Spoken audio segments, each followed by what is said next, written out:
Hi everybody, Mr. Briz here. So this lesson, what we're going to do is we're going to continue with separable differential equations, and specifically we're going to look at some of the applications. Now it says continuous decay and Newton's law of cooling, but another thing that we are going to be looking at is, well, the whole reason why we have to watch this video and why I'm making it in the first place. I've actually got a good example that is going to deal with the coronavirus. So the first thing is we need to know about either population growth or decay. So the first thing with the growth, and it doesn't have to be just with like a birth rate, but it could be, as I said, we're talking about the coronavirus. This also is going to occur with the number of people that are infected. So we're going to start with this differential equation right here, and just notice that dy over dt is representing our growth rate. And what we're going to do is we're going to take this equation and we're going to turn it into that one down there at the bottom. The way that we are able to do that is that this right here is a separable differential equation. We are going to take y and we'll move it to the left. We're going to take dt, move it over to the right, and we're going to start with dy over y is equal to k dt. Then the next part is that we are going to integrate both sides. We know the left side is going to become the natural log of the absolute value of y. Over on the right side, that's going to turn into kt plus c. Then we have to take this and get rid of the natural log on the left side. We can do that by taking e and raising it to that power. And then that's going to be equal to e raised to the power kt plus c. Now, over on the left side, e and natural log of y, those are going to cancel each other, and that's going to leave you with y. Over on the right side, we are going to get e to the kt times e to the c power. And the reason for that is because the exponent there is added, and a property of exponents is that we can split it up into something like this. Now, the last thing that we have to do, e to the c, well, e is already a constant. It's about 2.72. So if we take a constant and raise it to the power of another constant, that's going to continue to be a constant. So that turns into y equals e to the kt times c. And if we rearrange the equation, then we finally end up with this at the bottom, y equals c times e to the power kt. And down here you can see what all those variables are going to represent. Now, I highly encourage you to pay attention then to what I'm going to do for this video, because there's been a question on our exam every single year related to separable differential equations, and it's been very confusing for people, and they've really struggled on it. So I really encourage you to take good notes and follow along with this while I am teaching. So I told you that we were going to talk about the coronavirus. And here is a table that I happened to get off of Reddit, and specifically it's being made by this guy, the Twitter user at Nathan510edge. So the whole purpose that I wanted to show you this table is because over here, the number of people that have been infected with coronavirus has been doubling roughly every 2 days. It's roughly doubling every 2 days, and that's before social distancing or self-quarantine was occurring. So just to kind of give you an idea, I'm going to look over at Italy on the left side, the far left column. So if we start with the very first number that we have 155. 2 days later, it pretty much doubled to 322. 2 days later, it pretty much doubled. 2 days later, pretty much doubled, and so on.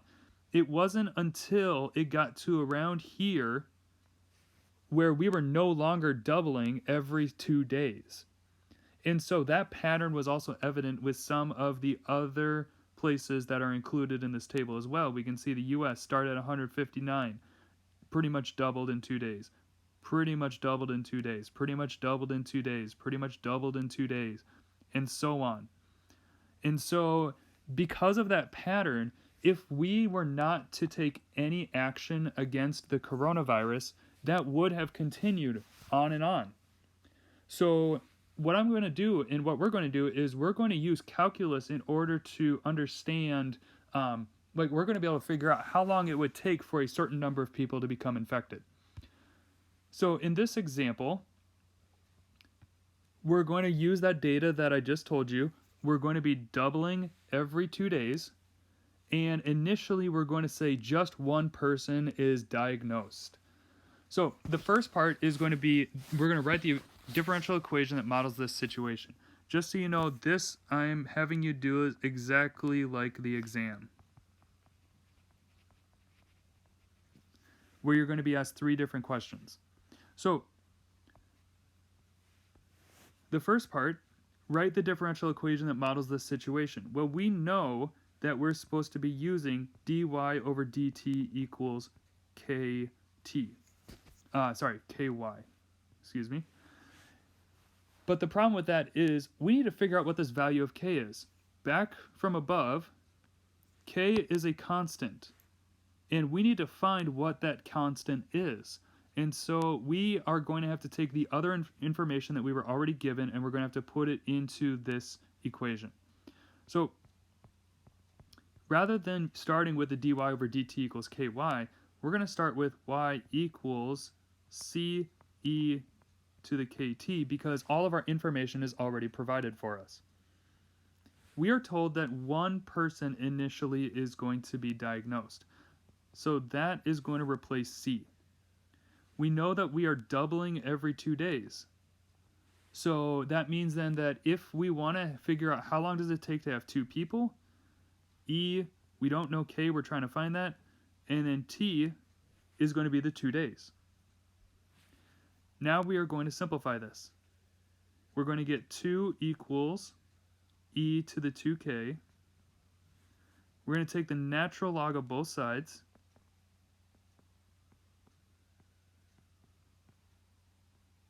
And the property of logarithms over on the right side tells us that we are going to get 2k because natural log and e are going to cancel each other out. And then the last thing is we just have to divide both sides by 2. And we get natural log of 2 over 2 is equal to k. The last part is that we were supposed to write the differential equation, so we can go ahead and put that in. dy over dt is going to be equal to the natural log of 2 over 2 times y. So that's the answer then for part A. For part B then, what we need to do is we have to take that differential equation and solve it. So we'll start with our dy over dt equals natural log of 2 over 2 times y. We need to separate this differential equation, so y is going to move to the left, dt is going to move to the right. We're going to get dy over y is equal to natural log of 2 over 2 times dt. And we have to integrate both sides. Over on the left, that's going to give us natural log of y equals, and natural log of 2 over 2 is just a constant, so we're going to continue to have that, and it's going to be times t, and we have to remember the plus c. Next, we are going to take e and raise it to both sides are going to get raised e to that power. So it's going to become e to the natural log of y equals e to the natural log of 2 over 2t plus c. The left side is going to simplify to become y. The right side is going to become, let's see, we need to split that up into 2 parts. E to the power natural log of 2 over 2 times t, and then times e to the c. Then we're going to get y equals c e to the natural log of 2 over 2 times t. And finally, we already know what the c value is. C is the number of people that we started with. There was only one person, so that means that we will finish by just saying y equals, if c is 1, we don't need c anymore, y equals e to the power natural log of 2 over 2 t. And that is the result of us solving our differential equation. Now that we have that, we can solve this final question. How long would it take for 1 million people to be infected? So let's go ahead. 1 million is going to represent y. And remember that our c value was that 1 there, so we're going to have 1 million equals, and our right side of the equation was e to the power natural log of 2 over 2 times t. Okay, now we just need to solve this. We're going to take the natural log of both sides, and then natural log of that exponential over here. The left side, let's not simplify that quite yet. Let's just leave that as the natural log of 1 million. Over on the right side, we know that's going to become natural log of 2 over 2 times t. Now let's multiply by the reciprocal, so we're going to get 2 natural log of 1 million all over natural log of 2. And that is going to be our answer if we do not have the ability to use a calculator to simplify it. Now, if you do happen to have a calculator, I think you're going to be a little surprised by the answer. This is why we are being ordered to stay at home right now.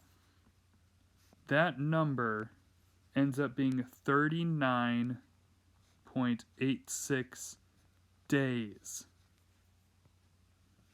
It would take only 40 days for us to start with one person infected to get up to 1 million people to be infected. So that's why this is such a big deal for us. Without doing anything, it would take just over a month in order to infect 1 million people. So that's kind of fast. That's a little surprising, but honestly, if you don't believe this answer, easy way to check. Let's make a table. So over on the left side, we're going to say that is the number of people. On the right side, we're going to say the number of days, 1, and we're going to say that was on day 0.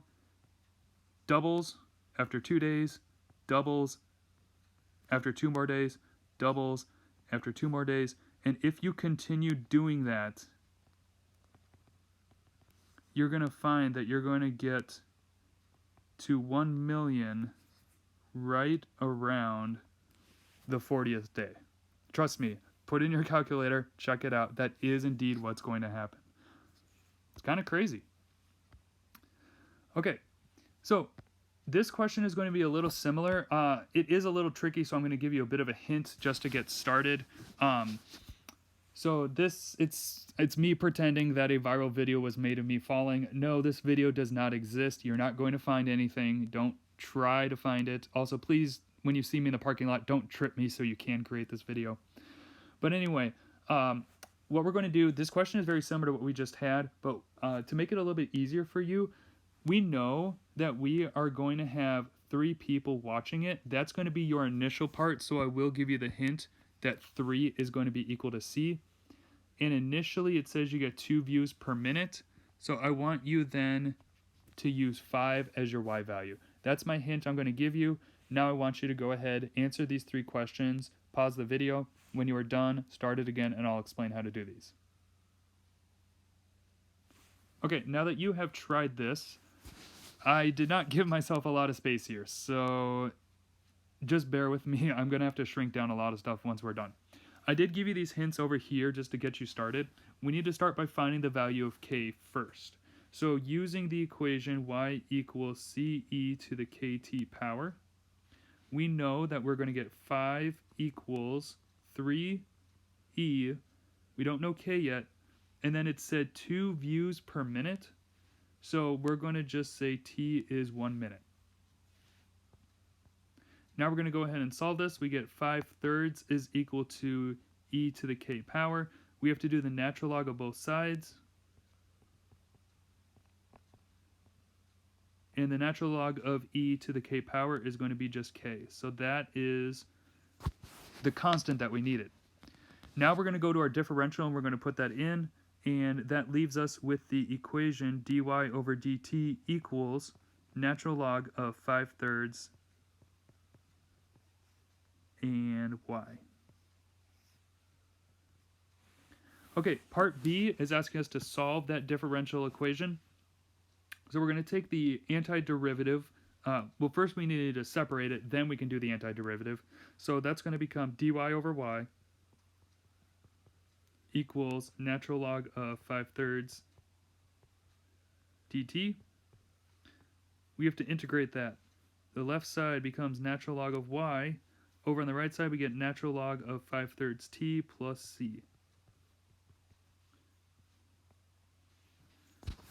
We're going to raise both sides to e. I'm sorry, I say this wrong every single time. E is going to be raised to the powers that we are given in this equation. So the left side is just going to be y. The right side, we're going to get e to the power natural log of 5/3 t plus c. Sorry about that, my writing's not the greatest there. And then when we simplify that right side, y equals, we're going to get e to the natural log of 5/3 t times e to the c. And our last thing, y equals c e to the natural log of 5/3. On the test, I'm not going to be too picky. If you choose to leave it like this, I'm going to say that's acceptable. But we do have the c value. Remember I told you at the beginning c is supposed to be 3. So you could change this then to y equals 3e to the natural log of 5/3 t. I don't think I explained it, by the way. This 5 is just simply because we have 3 plus 2 after the first minute. Hopefully you had picked up on that, but that's the reason why I told you that y was 5. Okay, that takes care of part B. Then the last part, we need to figure out how long will it take for 10,000 people to watch me fall. So 10,000 is now going to be our y value. We're going to put that over on the left side. And we are solving for t. We're going to divide both sides by 3. Then we need to take the natural log of both sides.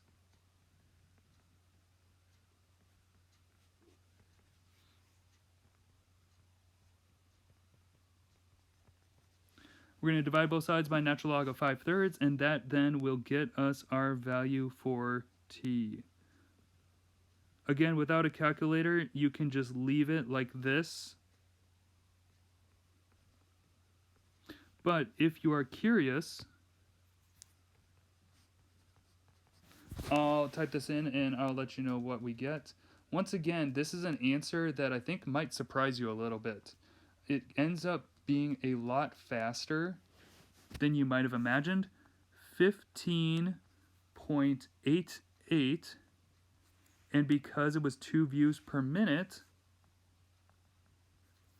it takes just a little less than 16 minutes for 10,000 people to watch that video or to have seen it live. So this example is a good reason for how videos are able to go viral. Once it becomes really popular, the numbers just increase really, really fast for the number of views. Okay, similar to our population growth, we also are going to have something like radioactive decay. So the only difference in our equation now is you're going to notice that there's a negative in the equation. And one thing that we have to be aware of is what a half-life is. So a half-life, the amount of time it takes for the substance to decay to half of its original amount. So here's an example down at the bottom. I've given you the half-life of francium-223. Just so you're aware, because I've had people in the past kind of confused, the number 223 has no mathematical value, as in we don't use that number in math at all. It's actually the number of the isotope. So the 223 is actually useful for chemistry, but for math we don't need to know. That 223 does not help us at all. So anyway, as I was saying, I'm going to use the francium-223 as an example. Let's pretend that we have 100 grams of it, and I'm going to explain what the half-life means. So we're going to start with 100 grams, and then I am going to say, well, that was after 0 minutes. Half of it will remain after 22 minutes. Then another half will remain after an additional 22 minutes, another half will remain, and so on. So I'll just do one more. We got 6.25 grams after 88 minutes. So you'll see, that's why francium-223, a good way for you to understand that it's got the shortest half-life, it just keeps on disappearing quite rapidly. So that's how all radioactive materials work, is that they will decay. Some of them, though, take many years for their half-life. So it's not typical for all of them to be as short as something like 22 minutes.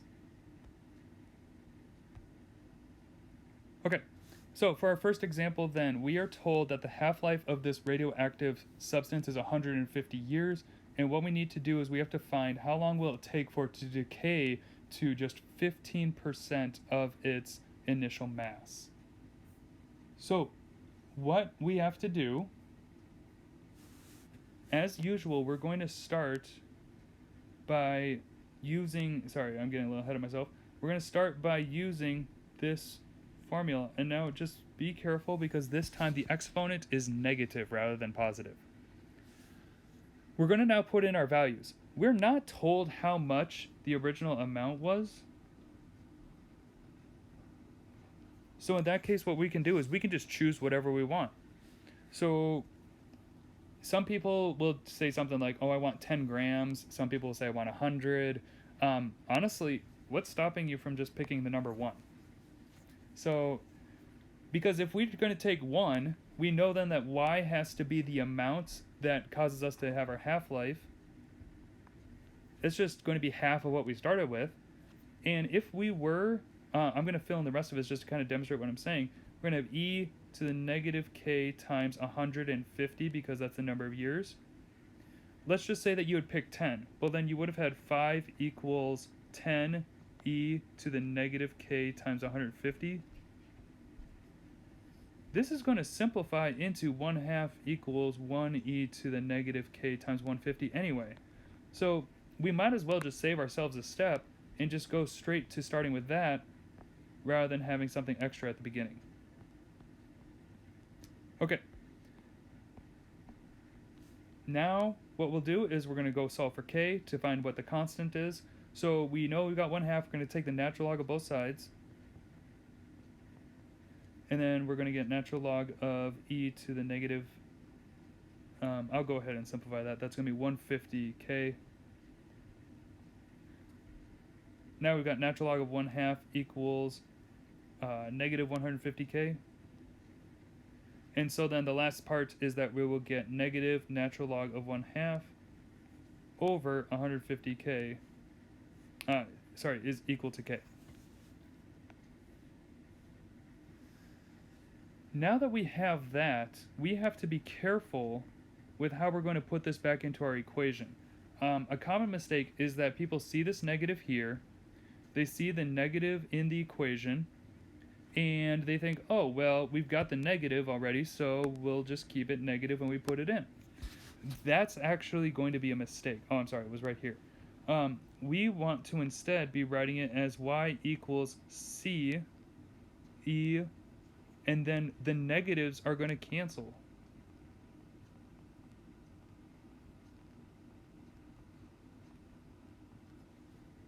So that's actually what is going to get put in there.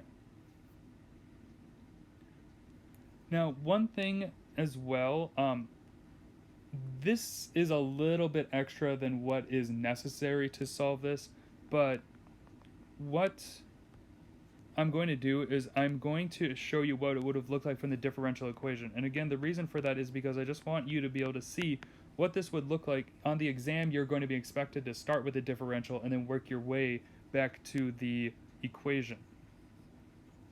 So if we have this as negative of natural log of 1/2 over 150 times y, we get dy over y equals natural log of 1/2 over 150 dt. We have to integrate both sides. Hopefully by now you're starting to see some things that are going to be repetitive with this.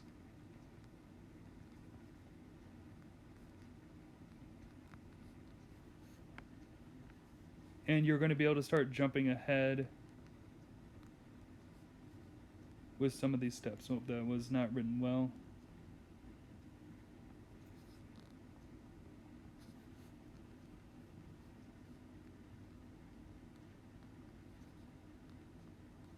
So we've got that now.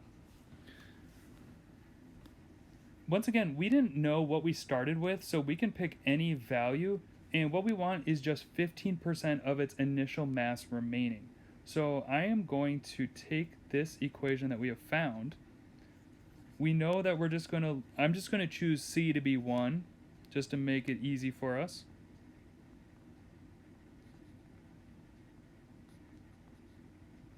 So then we need 15% of 1. Well, 15% of 1 is just 0.15. And now we need to solve this.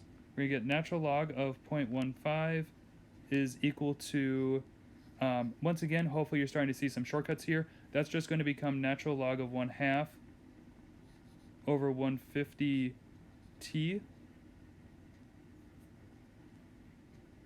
And then we can multiply both sides by 150 over natural log of 1/2.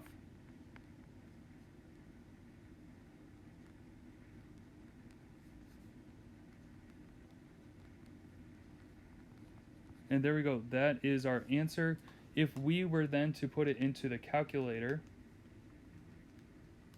then what we will have is 410.54 years.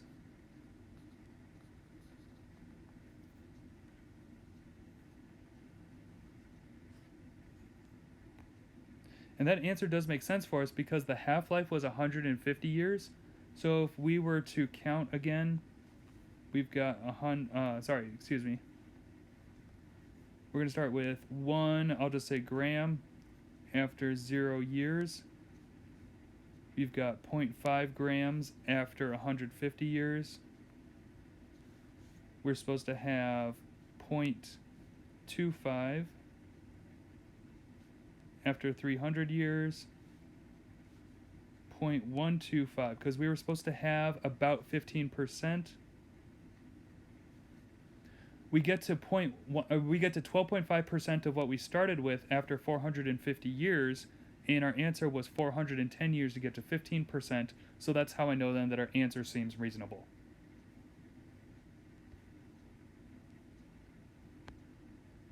Okay.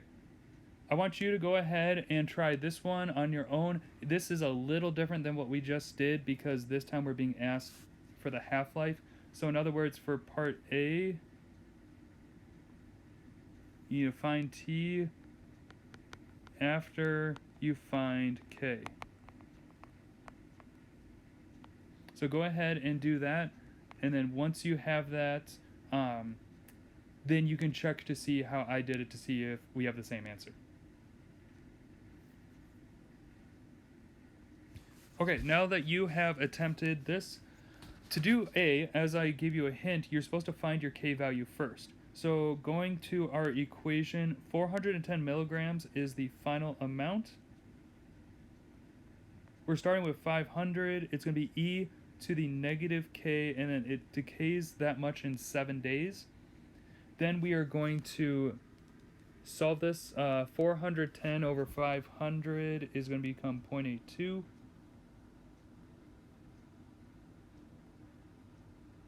E to the negative 7k. We're going to get natural log of 0.82 is equal to negative 7k. And then when we solve that, we can just leave that as negative natural log of 0.82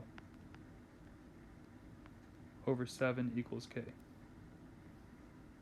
So there's our first part. Then the second part that we need is we're going to have to solve for t. I'm not going to have enough space. You really should be starting from the differential equation and working your way back to the equation, but just don't have enough space for that. So instead what we're going to do is we're going to take this equation and we're going to use the y equation, the solved equation after we start with the differential equation. So we're going to have 500 E. We know that our K value goes in, and we're trying to find T. Now the last thing is I left the left side of the equation blank. We're finding the half-life. So that means we need half of 500. So we're going to put in 250. Which then, of course, we know will become 1/2 equals, and then e to the power natural log of 0.82 over 7t.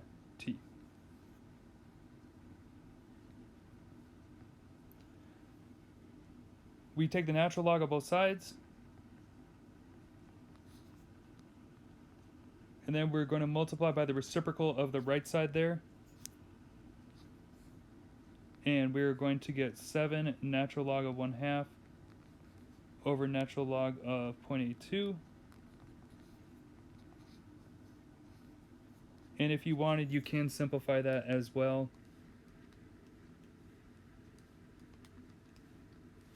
It's going to take about 24, almost 24 and a half years. I'm sorry, not years. We have days as our unit of measure.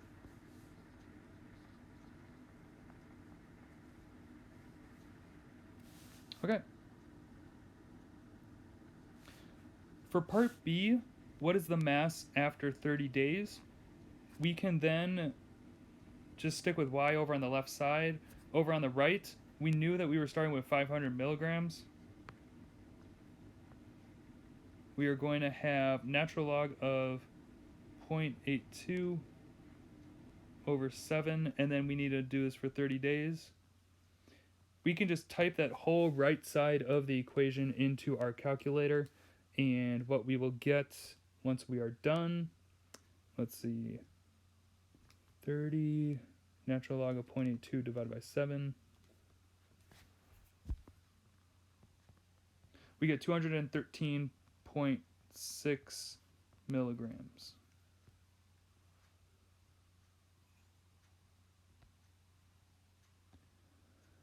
Okay, so the last topic that we were going to get into for this video, sorry about that, is Newton's law of cooling. So here is the proof. The proof itself is not going to be extra credit, but I will tell you there's going to be some questions we have coming up with Newton's law of cooling that I would highly recommend that you pay attention to for potential extra credit. So what we're going to do, this here is supposed to be a differential equation. And what we're going to do then is we're going to let y equal h minus h sub s. So that allows us then to turn, excuse me, I drew that from the wrong place. We're able then to rewrite our differential equation to look like this right here. Now we are going to solve it. So that's going to get us to y equals c times e to the negative kt power. From before, we said that y was going to be equal to h minus h sub s, so we're going to substitute that back in, and that's going to get us to this part right here. Now, c, the constant, is normally going to be considered the initial value, but in this case, we are going to make a slight change, and we're going to say it's the initial difference in temperature. So we're going to say that it is h naught minus h sub s, and then we can just take that and put it in, and that gets us then to the formula for Newton's law of cooling. Again, if this proof was a little confusing, don't worry about it. This is not going to be a question for extra credit. So Newton's law of cooling, here again is the formula, and then here are what all of the variables represent. So h, the one in front, is going to represent the current temperature. Then we are going to have h sub s, and that is going to be the surrounding temperature. So think, usually it's room temperature, or perhaps it might be like if you stick an object into an oven, then h sub s is going to be the temperature that's inside the oven. And then finally we got h sub 0, or also known as h naught, and that is going to be our initial temperature. We still have a couple values here from before. You know that k is going to be a constant, and we also know that T is going to be the time.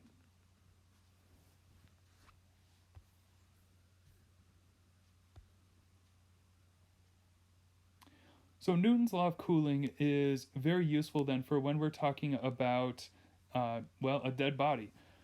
So what's the reason, if you've ever watched like CSI Miami, pretty much any of those crime shows, they're able to use Newton's law of cooling in order to determine when a person died compared to when they were found. So what they are going to do is they need to know what is the temperature of the area where the person was found. They need to know what is the current temperature of the person, and then they are going to measure the temperature some amount of time later. And if they can make an assumption over what the original temperature was, then they are able to find the time that the person died. So what we're going to do, we should label the different parts that we need for this question. So I know that we will have H, and that was going to be, sorry about that, H is going to be our current temperature, and we are told that the current temperature is 70 degrees.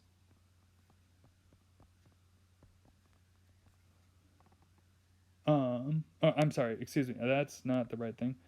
70 is the surrounding temperature. The current temperature, we're talking about the current temperature of the body. So we're going to pretend that we're already at 2 hours later, so we're going to say that the current temperature of the body was 76. And then H naught is the temperature when the body was first found. That one we are going to call the 88. So then once we have that, we are going to put that into our equation. So that means that we will have 76 minus 70 equals 88 minus 70 times e to the negative k, and we were told that it took 2 hours to drop from 88 to 76, so we're going to put 2 in for t. Then we need to solve this. We're going to get over on the left side 6, and on the right side 18e to the negative 2k. We get 1/3 equals e to the negative 2k. Natural log of both sides. And that's going to give negative 2k. And then we just need to divide that over. And we are going to get negative natural log of 1/3 over 2 is equal to k. Now that we have the k value, we have enough information then to find the time when the person died. So now what we're going to do this for the second one is we're going to change our values. At this point then, we know that the H value is going to be 88. The surrounding temperature is still 70. And then our initial temperature, we're being told to assume that the person had a normal body temp of about 98.6 degrees. So then we're going to put that into our equation. 88 minus 70 equals 98.6 minus 70 e to the, remember our negatives are going to cancel, and then t. And then we just need to solve this. 18 on the left, 28.6 on the right.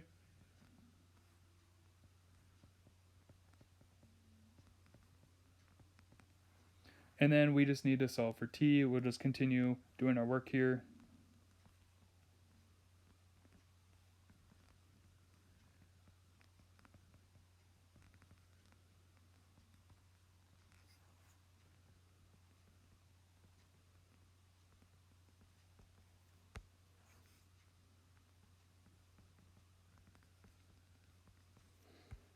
Okay, and then we are almost done.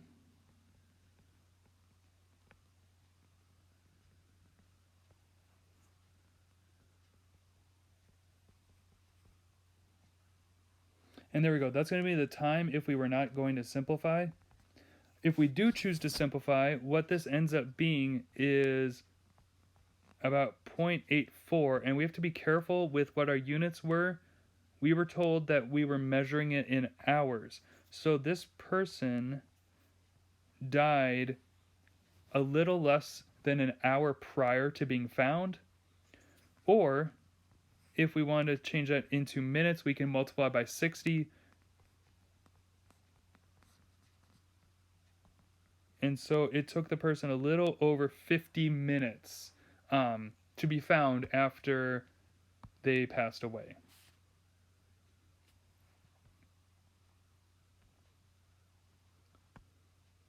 We can also use Newton's law of cooling then with finding the temperature for something such as soup.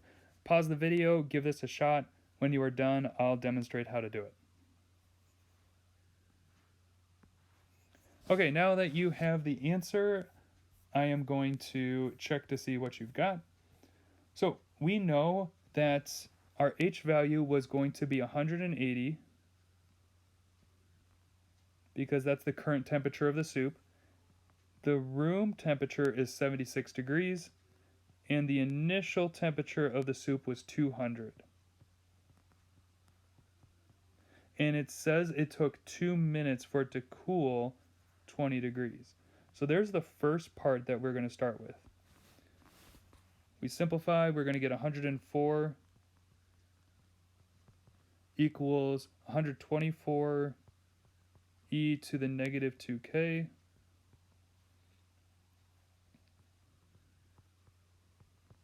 We get 26 over 31 is equal to e to the negative 2k. Natural log of both sides.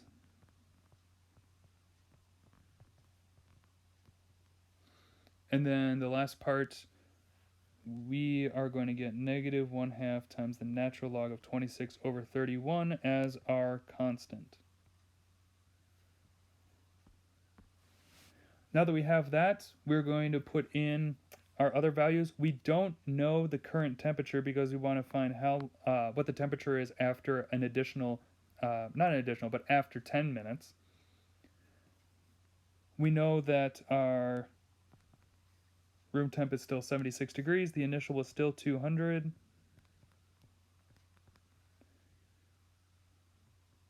Remember that in our exponent, the negatives canceled. And we're told that it's going to be after 10 minutes. I'm going to add that 76 over to the right side. Simplify that exponent just a little bit.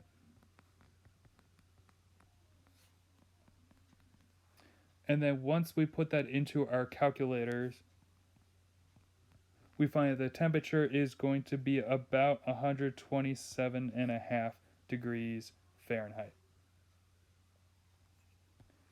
All right, that was a lot, and I have to apologize for how long this was. Really what I want you to focus on is the Newton's law of cooling questions and then how to get from a differential equation and get it to y equals. Again, on Schoology, I'll let you know what is recommended and what is going to be optional. Thank you for